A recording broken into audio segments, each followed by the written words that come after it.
Hello, good morning વિદ્યાર્થી મિત્રો. હું પ્રવીણ પટેલ ધોરણ 11 બાયોલોજી વિષયમાં આપનું સ્વાગત કરું છું. આપણે પ્રકરણ 4 પ્રાણી સૃષ્ટિનો અભ્યાસ કરી રહ્યા છીએ. આપણે આજે ભાગ 5ની વાત કરીશું. અત્યાર સુધી આપણે જુદા જુદા સમુદાયોની વાત કરી. સછિદ્રા સમુદાય, ત્યાર પછી કોષ્ટાંતરી સમુદાય, કંકધરા સમુદાય, ત્યાર પછી પૃથુકૃમિ સમુદાય અને સૂતરકૃમિ સમુદાયની વાતો આપણે પૂરી કરી છે. આજે આપણે નુપુરક સમુદાયની વાત કરવાની છે. સમુદાય નુપુરક. હવે આ નુપુરક સમુદાયની વધારે ડિટેલમાં વાત એ આપણે પ્રાણીઓની દેહ રચના જે છે, અળસિયાની રચના, એમાં વિશેષ કરીશું. પણ અહીંયા આગળ જે માહિતી, પ્રાથમિક માહિતી આપી છે એની વાત આપણે અહીંયા કરવા જઈ રહ્યા છીએ. તો સમુદાય છે નુપુરક. હવે નુપુરનો મતલબ થાય છે ઝાંઝર, એટલે કે પગમાં પહેરવાની જે ઝાંઝર હોય છે એની ઉપર જે ડિઝાઇન પાડવામાં આવે છે એના કારણે એની જે રચના થાય છે એવી જ દેહ રચના બાહ્યાકાર રીતે આ પ્રાણીઓમાં જોવા મળે છે. એટલે કે આ પ્રાણીઓમાં સર્વપ્રથમ શરીરની સપાટી ઉપર ખંડો જોવા મળે છે અને આંતરિક રીતે પણ ખંડન જોવા મળે. તો આ સમુદાયના પ્રાણીઓનું મૂળ અને મેઇન જે લક્ષણ છે એ આ કહી શકાય નામ માટે કે સર્વપ્રથમ શરીર જે છે, શરીરમાં ખંડોની વહેંચણી અથવા ખંડયુક્ત આયોજન એમ પણ લખી શકાય જોવા મળે છે. આવા ખંડો શરીરની સપાટી પર ખાંચાઓ સ્વરૂપે ભાત રચે છે, એટલે કે ડિઝાઇન, બરોબર, ભાત રચે છે, જેથી તેઓને નુપુરક કહેવામાં આવે છે. નુપુરક કહે છે, એટલે કે ડિઝાઇન એવી પડે છે એટલે એમને નુપુરક નામ આપેલું છે. તો સમખંડીય સમમિતિ જોવા મળે છે. સમખંડતા તમને અહીંયા જોવા મળે છે. હવે આપણે દરેક વખતે લખીએ છીએ મિત્રો, એ જ પ્રમાણે આપણે આયોજન સ્તરની વાત કરીએ. તો આયોજન સ્તરમાં આવે અંગ તંત્ર સ્તરીય આયોજન તો હશે જ, બરોબર. તો અહીંયા આગળ આપણે લખીશું કે આ પ્રાણીઓ જે છે, આ પ્રાણીઓ અંગતંત્ર સ્તરીય આયોજન ધરાવે છે. પહેલો શબ્દ દરેકમાં આયોજન સ્તર કેવું હોય.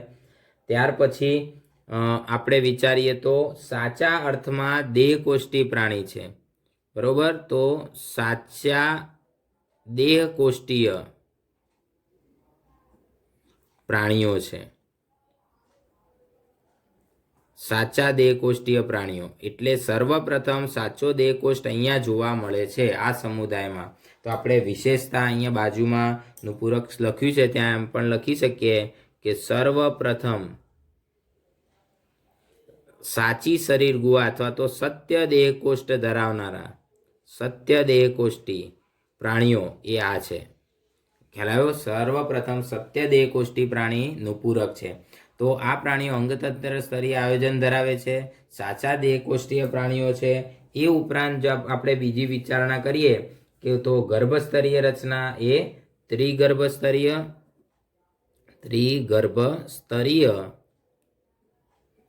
અને દ્વિપાર્શ્વ સમમિતિ. કેવી? દ્વિપાર્શ્વ સમમિતિ ધરાવનારા પ્રાણીઓ છે. તો આ રીતે આપણે એના શબ્દો જે છે, 4 શબ્દો, અંગતંત્ર સ્તરીય આયોજન, સાચા દેહકોષ્ઠી, આ તો ખાસ માર્ક કરવાનું છે, ત્રિગર્ભ સ્તરીય અને દ્વિપાર્શ્વ સમમિતિ એ તો આગળ પણ આવી ગયું છે. પછી સમખંડીય ખંડતા ધરાવે છે. સમખંડીય ખંડતા ધરાવે છે. તો અહીંયા આગળ આપણે શરૂઆતમાં સમજાવી દીધું, તેઓ સમખંડીય ખંડતા ધરાવે છે. તો આ પણ એની એક વિશેષતા કહેવાય. હવે સમખંડીય ખંડતાની વાત આગળ સમજાવેલી છે, આગળના એપિસોડમાં તમે જોઈ લેજો એટલે તમને ખ્યાલ આવી જશે કે આગળ જે પીરિયડમાં આપણે શું વાત કરી હતી કે શરીરની અંદર અને બહાર બંનેથી એના ખંડો વિભાજિત થતા હોય છે. હવે આ પ્રાણીઓ જે છે એ પ્રાણીઓનો વસવાટ કેવો છે? વસવાટ ક્યાં કરે છે? તો તમે વિચારી શકો છો અળસિયું ક્યાં રહેતું હોય, યાદ આવે જ ને બધાને. તો એનો વસવાટ કેવો હોય છે? જલજ, મીઠા અને ખારા પાણીમાં, તેમજ સ્થળજ, મુક્તજીવી અને ક્યારેક પરોપજીવી પણ જોવા મળે છે. તો અહીંયા લખીએ તેઓ જલજ. જલજનો અર્થ મીઠા ખારા પાણી બંનેમાં, એવું લખી દેવાનું, મીઠા અને ખારા. અળસિયું ખારા પાણીમાં ના હોય, પણ એકલું અળસિયું જ આ સમુદાયમાં આવે એવું તો નથી ને. તો બીજું કયું પ્રાણી આવે? તો જળો છે, લોહી ચૂસતી જળો, બરાબર, એ ખારા પાણીમાં પણ, દરિયાના પાણીમાં પણ જોવા મળે છે. તેમજ સ્થળજ. સ્થળજ એટલે શું? તો જમીન, ભીની પોચી જમીનમાં, બરાબર, એવો અર્થ કરવાનો સ્થળજ. કૌંસમાં આપણે લખી દઈએ તો મુક્તજીવી, ભીની પોચી જમીનમાં મુક્તજીવી, બરાબર, અને ક્યારેક બાહ્ય પરોપજીવી હોય છે. કેવા? અંતઃપરોપજીવી નહીં, બાહ્ય પરોપજીવી જીવન ગાળનારા હોય છે. તો એનો મતલબ એ થયો કે આ પ્રમાણે એનો વસવાટની અંદર તમને વિવિધતા જોવા મળતી હોય છે. હવે આ પ્રાણીઓ જે છે એ પ્રાણીઓની દેહ રચના જે છે એમાં થોડીક વિશેષતા બધાએ આમાં થોડી વધારે યાદ રાખવાની છે. હવે આ પ્રાણીઓ છે ને એમના શરીરની દિવાલમાં સ્નાયુઓ ધરાવે છે. તો લખવાનું કે આ પ્રાણીઓની શરીર દિવાલ જે છે, શરીર દિવાલમાં આયામ અને વર્તુળી સ્નાયુઓ હોય છે. બે પ્રકારના સ્નાયુ, આયામ અને વર્તુળી સ્નાયુઓ ધરાવે છે. વર્તુળી સ્નાયુઓ ધરાવે છે, જે તેમના પ્રચલનમાં મદદ કરે છે. જે તેમના પ્રચલનમાં મદદ કરનારા ઘટક છે, મદદ કરે છે. એટલે કે આ પ્રાણીઓ જે છે એ પ્રચલન કરે છે, તો એનું કારણ કે આ પ્રાણીઓના શરીર દિવાલમાં આયામ અને વર્તુળી સ્નાયુની હાજરી એ એના પ્રચલન માટે વિશેષતઃ તમને જોવા મળે છે. કેટલાક પ્રાણીઓ જે છે કે જેની અંદર અભિચરણ પાદ એટલે કે ચાલવા માટે પગ સમાન નાનકડા પ્રવર્ધો, માછલીમાં મીન પક્ષ હોય ને એના જેવા. યાદ રાખજો, તમે આકૃતિમાં જોશો તો તમને પગ જેવું લાગશે. જેમ તમારી બુકમાં આકૃતિ આપી છે રેતી કીડાની જોશો તો ત્યાં તમને કાન ખજૂરા જેવું લાગશે, પણ એ વાસ્તવમાં એ પગ નથી, એ અભિચરણ પાદ છે. તમે તમારી આકૃતિ તમે ટેક્સ્ટબુકમાં જોઈ શકો છો. ખ્યાલ આવ્યો? તો તમને ખ્યાલ આવશે. તો આ પ્રાણીઓમાં કેટલાક એવા છે કે જે ચાલવા માટે અભિચરણ પાદ જેવી રચનાઓ પણ ધરાવતા હોય છે. તો અહીંયા એ પણ લખી દઈએ. રેતી કીડો જે છે, રેતી કીડો એ આ સમુદાયનું પ્રાણી છે. રેતી કીડા જેવા જલીય નુપૂરકમાં, જલીય, હવે રેતી કીડો નામ છે રેતી કીડો, પણ છે જલીય નુપૂરક. ખ્યાલ આવ્યો? પાણીમાં રહે છે, રેતીમાં નથી રહેતું. યાદ રાખજો, નામ રેતી કીડો છે પણ એનું જે રહેવાનું રહેઠાણ છે જલીય છે. તો રેતી કીડા જેવા જલીય નુપૂરકો અભિચરણ પાદ, જેને આપણે કહીશું પાર્શ્વીય ઉપાંગો, કાન ખજૂરાના પગ હોય ને એના જેવું જ જોવા મળે, જે તેને તરવામાં મદદ કરે છે, મદદ કરે છે. એનો મતલબ એ થયો કે રેતી કીડામાં પ્રચલન માટે શું હોય છે એવું પૂછી શકે. રેતી કીડામાં પ્રચલન માટે શું હોય? તો અભિચરણ પાદ આવેલા હોય. યાદ રાખજો. અળસિયામાં શું હોય? તો અળસિયામાં ના હોય અભિચરણ પાદ.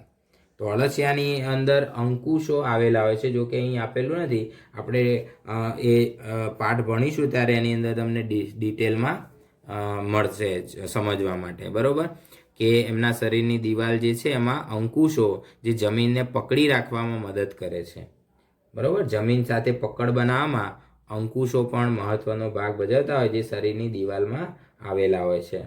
આ પ્રાણીઓના બાહ્યાકાર શરીર જે છે તો આપણે પૂરું કર્યું, પણ હવે આંતરિક રચનાની વાત કરીએ તો આંતરિક રચનામાં આપણે પાચન તંત્ર સંપૂર્ણ આપણે વિચારી શકીએ. તો પાચન તંત્ર આગળના સમુદાયમાં પૂર્ણ હોય તો આમાં પણ સંપૂર્ણ પાચન તંત્ર હોવું જ જોઈએ. તો અહીંયા આગળ પાચન તંત્ર કેવું હોય છે એની વાત આપણે કરીએ તો પાચન તંત્ર સંપૂર્ણ, બંને છેડે ખુલ્લું. તો અહીંયા આગળ લખીએ પાચન તંત્ર, પાચન માર્ગ સંપૂર્ણ એટલે કે બંને છેડે ખુલ્લો હોય છે, બરોબર. પાચન માર્ગ સંપૂર્ણ હોય છે. પાચન માર્ગની અંદર વિશેષ પ્રકારની રચનાઓ પણ હાજર હોય છે, જેને આપણે ભિત્તિભંજ ને એવું બધું ભણીશું અળસિયાની અંદર, એ તમને એ વખતે ખબર પડશે.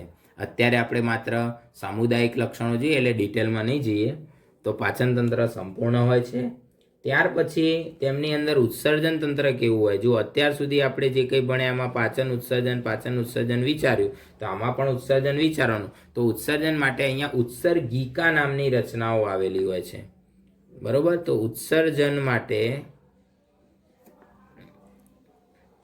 ઉત્સર્ગિકાઓ આવેલી હોય. ઉત્સર્ગિકા, જો આની આગળ અલગ નામ હતું ઉત્સર્ગ નલિકા હતું, અહીંયા આગળ ઉત્સર્ગિકાઓ. આ તમારે ખાસ યાદ રાખવાનું છે. જો કે અળસિયાવાળો પાઠ ભણશો એટલે ડિટેલમાં ખબર પડી જશે. ઉત્સર્જન માટે ઉત્સર્ગિકાઓ આવેલી છે જે આશ્રુતિ નિયમનમાં પણ મદદ કરે છે. શેમાં? તો આશ્રુતિ નિયમનમાં પણ મદદ કરે છે, એટલે કે મૂત્રપિંડના જેવું કાર્ય કરે છે એમ કહી શકાય. તો આ ઉત્સર્જનની ક્રિયા થઈ ગઈ. ચાલો, ઉત્સર્જન પછી અહીંયા થોડું વિશેષ નવું કોઈ તંત્ર આપણે વિચારવું પડે. અને એ કારણ કે વિકસિત પ્રાણીઓ થાય છે અને સાચી શરીર ગુહાવાળા છે એટલે ખાસ લખીશું સર્વપ્રથમ સત્ય દેહ કોષ્ઠ ધરાવતા હોવાથી અન્નમાર્ગ અને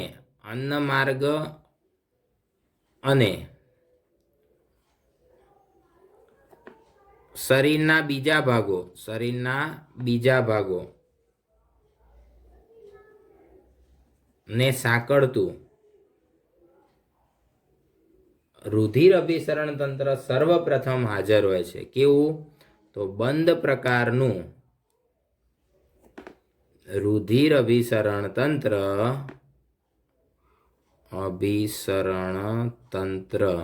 હાજર. તો સર્વપ્રથમ, ખાસ શબ્દ પર ભાર આપજો, સર્વપ્રથમ બંધ પ્રકારનું રુધિર અભિસરણ તંત્ર કોનામાં જોવા મળે? તો આ પ્રાણીઓમાં જોવા મળે છે. અને રુધિર અભિસરણ તંત્ર બંધ પ્રકારનું છે એટલે એમનામાં શ્વસનરંજક પણ હિમોગ્લોબિન જ હશે, આપણા જેવું જ લાલ લોહી ધરાવતા હોય છે. ખ્યાલ આવ્યો? બરોબર, હાજર હોય છે. એટલે રુધિર અભિસરણ તંત્ર આમાં થોડું નવું ઉમેરવાનું થશે. ત્યાર પછી આપણે જોઈએ તો ચેતાતંત્ર પણ થોડું વિકસિત થશે. તો ચેતાતંત્ર એક જોડ ચેતાકંદ યુક્ત, અહીંયા લખીએ ચેતાતંત્ર એક જોડ ચેતાકંદ યુક્ત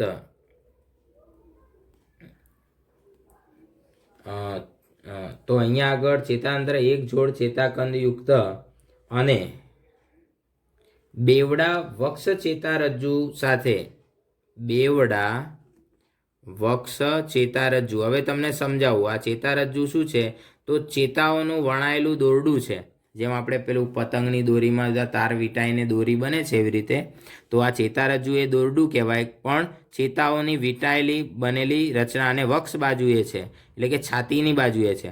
આપણી વાત વિચારે તો આપણામાં ચેતારજ્જુ એટલે કે કરોડરજ્જુ કહેવાય, એ પૃષ્ઠ બાજુએ છે. તો આ પ્રાણીઓમાં ચેતારજ્જુ વક્ષ બાજુએ છે. ખાસ માર્ક કરવાનું, આ વક્ષ શબ્દ પર ભાર આપવાનો. વક્ષ ચેતારજ્જુ અને બેવડું, પાછું બેવડું એટલે બે દોરડા હોય, વક્ષ બાજુએ દોડતા બે દોરડા, બરોબર. એ આપણે અળસિયાવાળા પાઠમાં વધુ સારી રીતે સમજ પડશે. તો ચેતાતંત્ર એક જોડ ચેતાકંદયુક્ત અને બેવડા ચેતારજ્જુ સાથે પાર્શ્વીય ચેતાઓ જોડાઈને બનેલું હોય છે.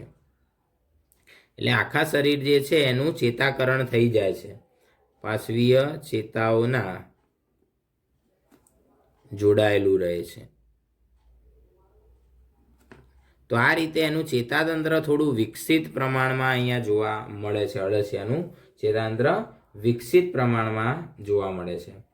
તો હવે આપણે વાત કરીએ પ્રજનનની વાત કરીએ. તો પ્રજનન જે છે એમાં આપણે જોઈએ તો રેતી કીડામાં થોડું જુદું અને અળસિયામાં જુદું, એટલે આપણે બંનેનું મેન્શન કરવું પડે મિત્રો. તો પ્રજનનની જ્યારે આપણે વાત કરીએ તો પ્રજનનનો મુદ્દો આવે ત્યારે તમારે ખાસ લખવાનું કે જે રેતી કીડો છે નેરિસ કહેવાય છે, એનું બીજું નામ નેરિસ પણ છે. રેતી કીડો એ જલજ સ્વરૂપ ધરાવે છે હોવાથી, જલજ સ્વરૂપી હોવાથી એ કેવા છે? એકલિંગીય છે. કેવા છે? એકલિંગી. એકલિંગીનો મતલબ થાય છે કે નર અને માદા અલગ અલગ દેહમાં હોય એટલે એને દ્વિગૃહીય પણ કહેવાય. બે પ્રાણીઓ અલગ પડતા હોય નર માદા એટલે એને દ્વિગૃહી પણ કહેવાય. એકલિંગી અને દ્વિગૃહી એનો એક જ અર્થ થાય છે. જ્યારે અળસિયું જે છે મિત્રો, અળસિયું એ કેવું છે? તો એક જ પ્રાણી દેહમાં બંને પ્રજનન કોષો પેદા થાય છે. આપણે ભણવાનું છે. તો અળસિયું અને જળો બંને સરખા. અળસિયું અને જળો આ ઉદાહરણ છે. અળસિયું અને જળો આ રેતી કીડો. તો અળસિયું અને જળો એ ઉભયલિંગી છે. કેવા છે? ઉભયલિંગી એટલે એક જ પ્રાણી દેહમાં બંને કોષો પેદા કરવાની ક્ષમતા, એને કહેવામાં આવે એકગૃહી. શું કહેવાય એને? એકગૃહી. ખ્યાલ આવ્યો? એક જ શરીરમાં બંને કોષો પેદા થાય તો એક ઉભયલિંગી હોય છે. તો પ્રજનનની વાત આવે ત્યારે આવું વિચારવાનું છે. હવે સીધી વાત છે, એકલિંગી હોય કે ઉભયલિંગી હોય, પ્રજનનની ક્રિયા તો લિંગી પ્રજનનથી જ થતી હોય છે. બરોબર? તો અહીંયા આગળ પ્રજનનનો પ્રકાર આપણે લખીએ, લિંગી પ્રજનન અને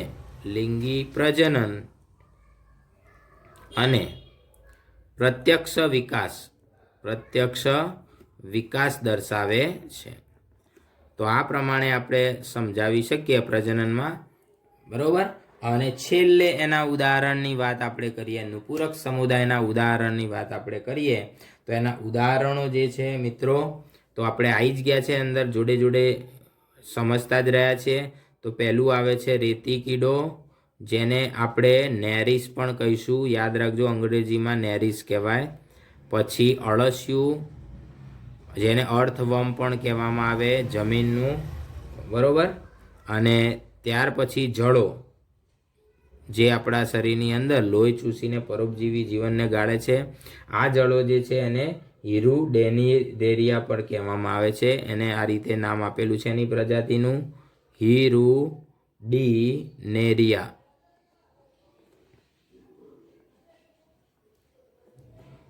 જે તમારા શરીરની અંદર લોહી ચૂસવાનું કામ કરીને પરોપજીવી જીવનને અનુકૂલિત થયેલું છે.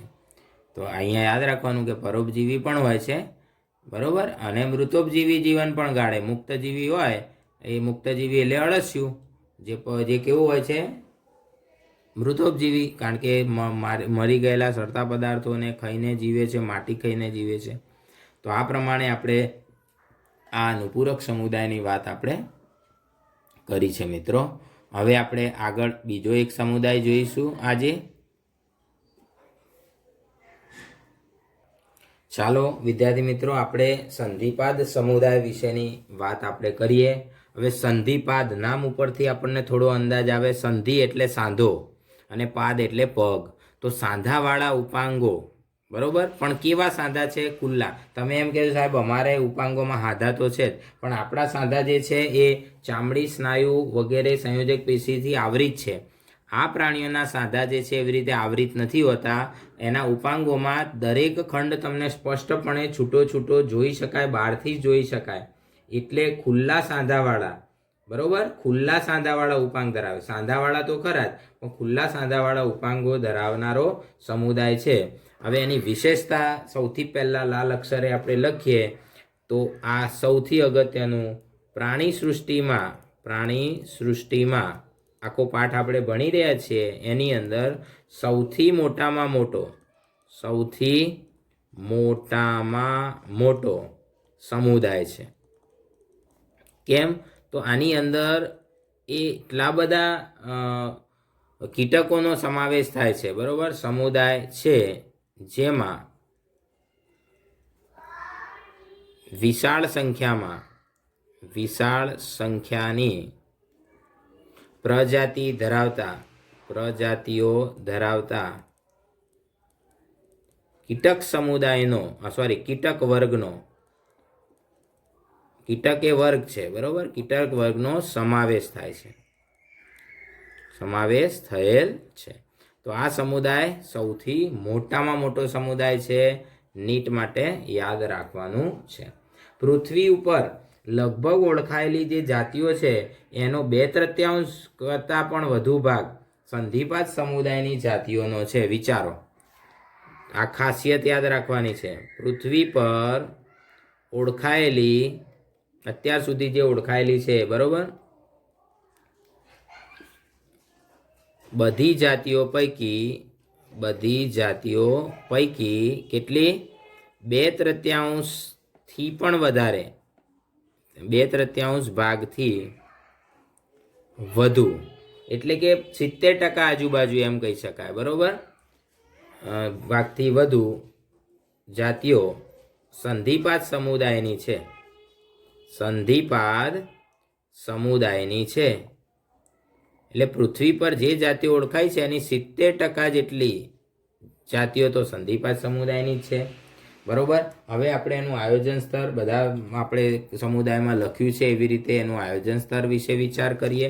તો ફટાફટ હવે આપણે એનું એ જ આવે, નવું વિચારવાનું આવે ત્યારે જ ઊભા રહીશું.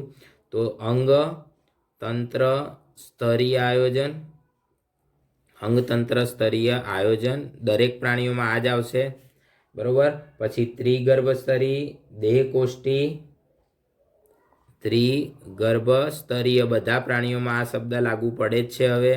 પછી દેહકોષ્ઠ હવે બધામાં તમને જોવા મળશે, દેહકોષ્ઠી અને દ્વિપાર્શ્વ સમમિતિ, દ્વિપાર્શ્વ સમમિતિ ધરાવતા ખંડયુક્ત પ્રાણીઓ છે, ખંડયુક્ત પ્રાણીઓ છે. હવે ખંડયુક્ત પ્રાણીઓ એટલા માટે કે આ પ્રાણીના દેહ જે છે શરીરના, એને ખંડોમાં વહેંચી શકાય. શીર્ષ, ઉરસ અને ઉદર એવા ખંડોમાં એને વહેંચી શકો છો. ખ્યાલ આવ્યો? તો આ ખંડો કહેવાય. પેલા જે ખંડો છે સમખંડીય ખંડતા ધરાવતા નથી બરોબર. તો અહીંયા આગળ લખીએ, તેઓના દેહ કેવા? તો શીર્ષ એટલે કે માથું, પછી ઉરસ એટલે છાતી, અને ઉદર એટલે પેટ. આપણામાં પણ આ 3 ભાગો છે જ બરોબર, જેવા ખંડોમાં વિભાજિત થયેલા છે. તો આ એનું આયોજન સ્તર છે એવું આપણે સમજી અને લખી શકીએ. ખ્યાલ આવ્યો? હવે એમના શરીરની રચનાની વાત આપણે કરવાની છે, દેહ રચના. તો તમે વંદો જોયો હશે, પતંગિયું જોયું હશે, કોઈ પણ કીટક જુઓ, કીડી મકોડા, તમારે જે જોવું હોય જોઈ શકો છો. તો એની બાહ્યાકાર રચનામાં શું હોય? તો કાઇટિનનું બનેલું બહિર્કંકાલ, એટલે કે કડક આવરણ એના શરીર ઉપર હોય જ છે બરોબર. અમુક કીટકો પર તો બહુ જ કડક આવરણ હોય. તો દેહ રચનામાં જોઈએ તો તેમના દેહની ફરતે કાઇટિનનું બનેલું બહિર્કંકાલ જોવા મળતું હોય છે. કાઇટિન યુક્ત બહિર્કંકાલની હાજરી હોય છે. તો આ વિશેષતા કહી શકાય નવી વિશેષતા છે બરોબર. કાઇટિન યુક્ત બહિર્કંકાલ ધરાવનારો સમુદાય સર્વપ્રથમ આ છે.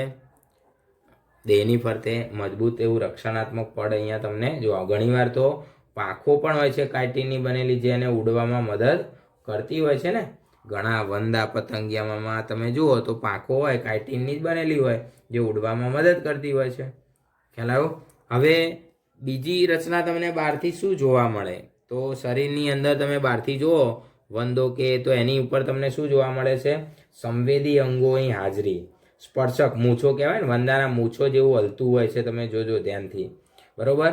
તો મૂછો જેને સ્પર્શકો કહેવાય. અને આંખો પણ જોવા મળે, સાદી કે સંયુક્ત આંખો પણ હોય છે, અને સ્થિતકોષ કે સમતોલન અંગો પણ ધરાવે છે. તો અહીંયા લખીએ તો તેઓ સંવેદી અંગો તરીકે શરીરની સપાટી પર અથવા તો શરીર ઉપર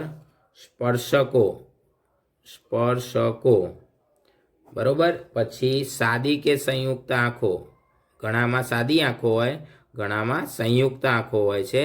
તો સંયુક્ત આંખોની અંદર ઘણા બધા લેન્સ હોય, સાદી આંખમાં એક જ હોય, આપણી સાદી આંખ કહેવાય. અને વંદાની એ માખીની આંખ એ સંયુક્ત આંખ છે. સ્થિત કોષ્ઠ જે એના શરીરનું સંતુલન જાળવતું અંગ છે. સ્થિત કોષ્ઠ કે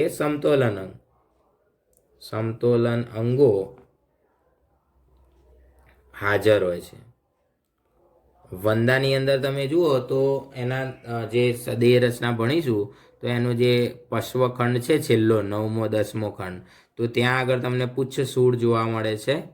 તો પુચ્છસૂળ એ આ રીતનું ધ્વનિ સંવેદન અંગ છે, જે અવાજને તરંગોને પારખવા માટે આવેલું છે. તો આ રીતે એમનામાં સંવેદન અંગોની હાજરી એ ખાસ તમને જોવા મળતી હોય છે. તો આ દેહ રચનામાં આટલી બાબત આપણને બહારથી દેખી શકાય એવી બાબતો છે. હવે દેહની અંદરની રચનાની વાત આપણે કરવાનો પ્રયત્ન કરીએ. તો દેહ રચનાની અંદરના ભાગે જો આપણે વિચાર કરીએ તો આપણે બધા તંત્રોનો વિચાર કરવાનો છે. તો પહેલું પાચન તંત્ર. તો પાચન માર્ગ સંપૂર્ણ, દરેક વખતે આવું જ આવશે, ના લખીએ તો પણ ચાલે. તમે જોશો તો બુકમાં આવું નથી આપેલું, પણ આ હોય જ, એટલે કોમન થઈ ગયું. પાચન માર્ગ સંપૂર્ણ થઈ ગયો.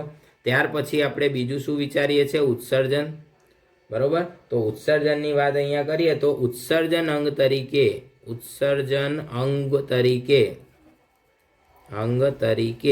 તેઓના દેહમાં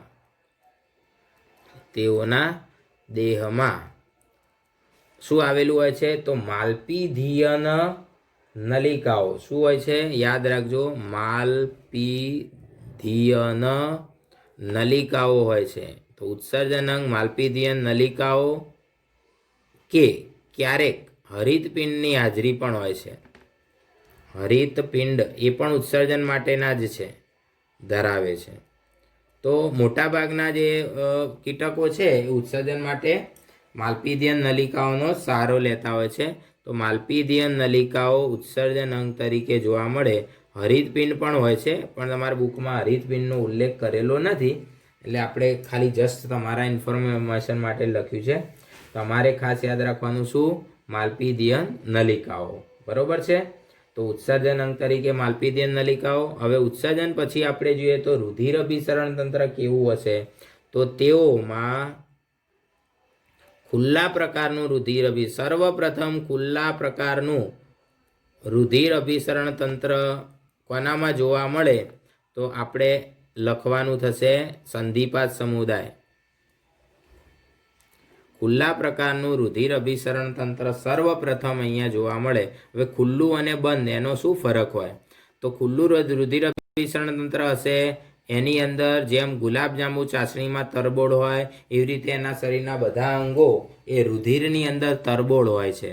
રુધિરના પરિવહન માટે ધમની, શિરા, હૃદય એવું કંઈ બહુ હોતું નથી, બરોબર.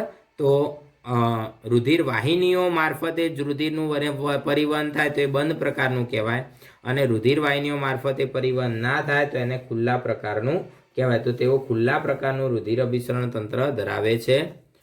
ત્યાર પછી આપણે ચેતાતંત્રની વાત વિચારીએ.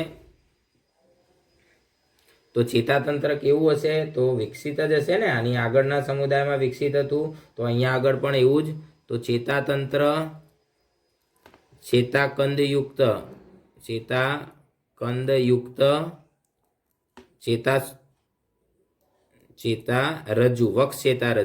વક્ષ ચેતારજ્જુનું બનેલું હોય છે, એટલે વિકસિત કહેવાય.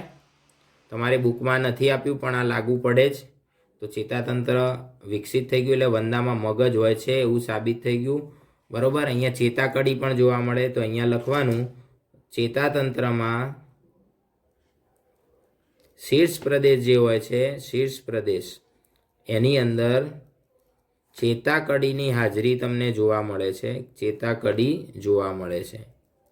આપણે વંદાનો અભ્યાસ કરશું ત્યારે તમને, તો આ બે મુદ્દા ચેતાતંત્રને લગતા છે મિત્રો.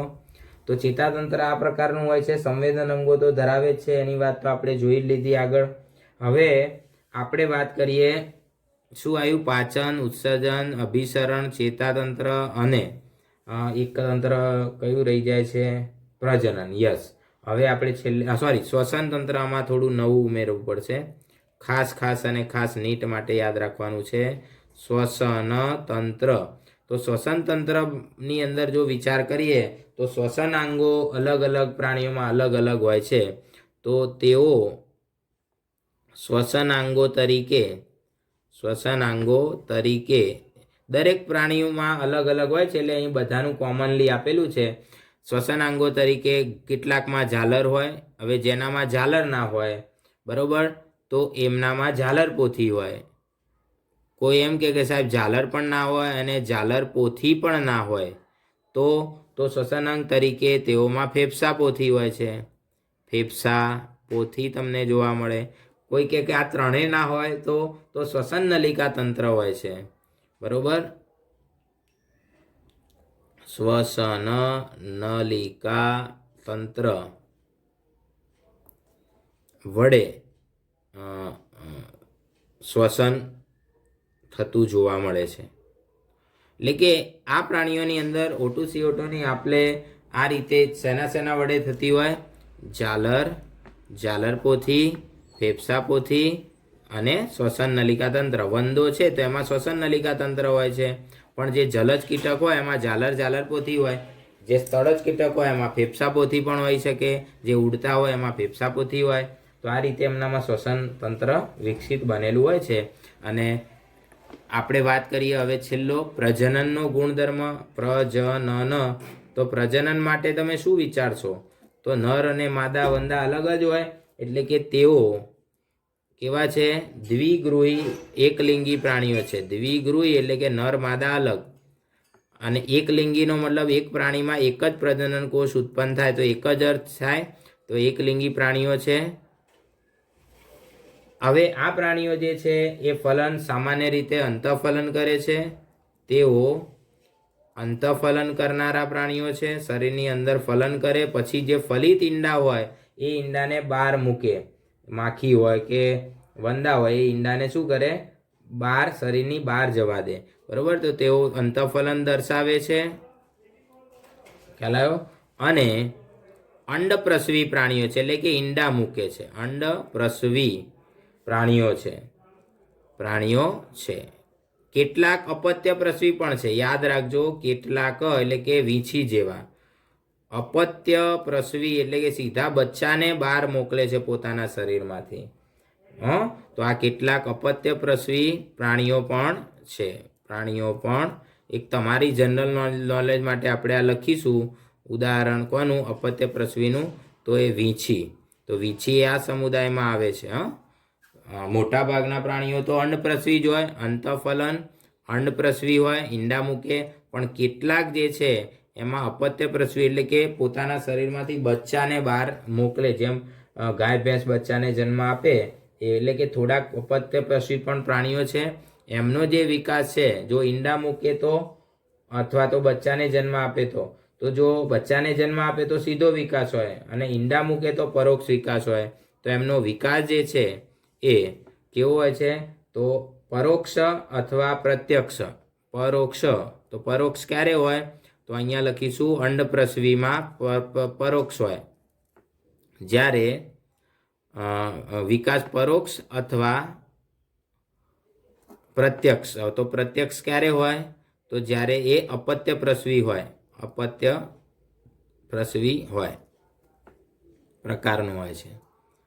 તો આ રીતે એમની અંદર ગર્ભ વિકાસ થતો હોય છે. ખ્યાલ આવી ગયો? હવે અહીંયા આગળ ઉદાહરણ તમને ઘણા બધા આપેલા છે.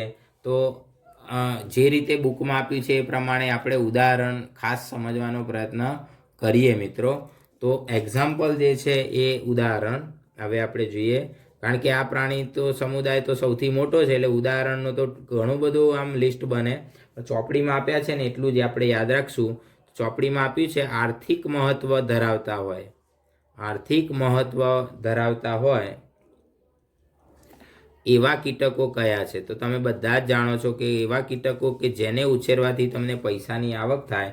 તો એક પહેલું છે મધમાખી. મધમાખી, ભારતીય મધમાખી, તો એનું નામ છે એપિસ ઇન્ડિકા. અંગ્રેજી લેટિન નામ એપિસ ઇન્ડિકા, વૈજ્ઞાનિક નામ પણ કહી શકાય. ભારતીય મધમાખી છે. પછી બીજું છે રેશમના કીડા.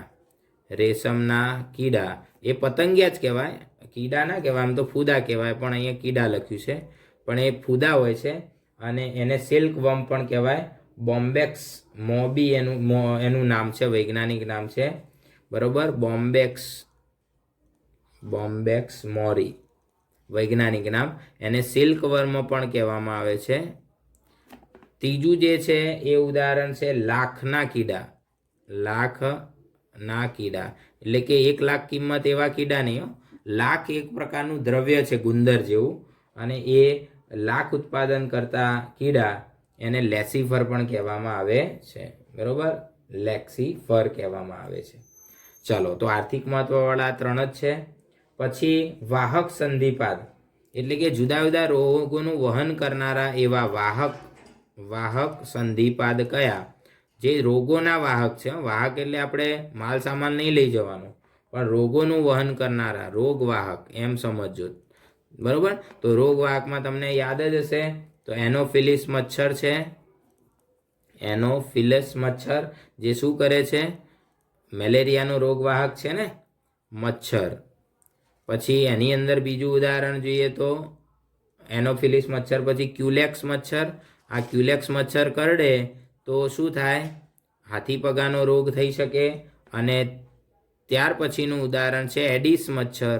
તો એડિસ મચ્છર કરડે તો ડેન્ગ્યુ થાય. તો આ તમે જાણો છો, તો આ વાહક સંધિપાત કહી શકાય. ત્યાર પછી બીજા પણ કેટલાક ઉદાહરણ આપેલા છે. યુથચર લુગદી, બરોબર, એક પ્રકારની આ નાની જીવાત છે. યુથચર લુગદી. ત્યાર પછી લોકસ્ટા, એક પ્રકારના તીડ છે. તીડ એને કહેવાય લોકસ્ટા. ત્યાર પછી જીવંત અશ્મિ. પછી કરચલા. પછી ઝીંગા. બરોબર, કરચલા છે, ઝીંગા છે. ત્યાર પછી વીંછી છે. બરોબર, આ બધા એના ઉદાહરણો કહી શકાય. તો પતંગિયું પણ આમાં બાકી રહી ગયું છે. પતંગિયું. પછી વંદો તો ખાસ આનો મેજર છે. તો આ પ્રમાણે આ સમુદાયના બધા જુદા જુદા ઉદાહરણો છે. તો અહીંયા આગળ આપણે આ પીરિયડ પૂરો કરીએ છીએ. આવતા પીરિયડમાં વધુ બીજા 2 સમુદાય સાથે આપણે મળીશું. ત્યાં સુધી સર્વે મિત્રો જરૂર જણાય તો ચોપડીની અંદરની આકૃતિઓ જોઈને સમજવાનો પ્રયત્ન કરજો. બને ત્યાં સુધી જરૂર નથી પડતી, આપણે એ રીતે સમજાવીએ છીએ. તો આવતા પીરિયડમાં મળીશું. ત્યાં સુધી સર્વે મિત્રોને બેસ્ટ ઓફ લક. જય સ્વામિનારાયણ. જય હિન્દ.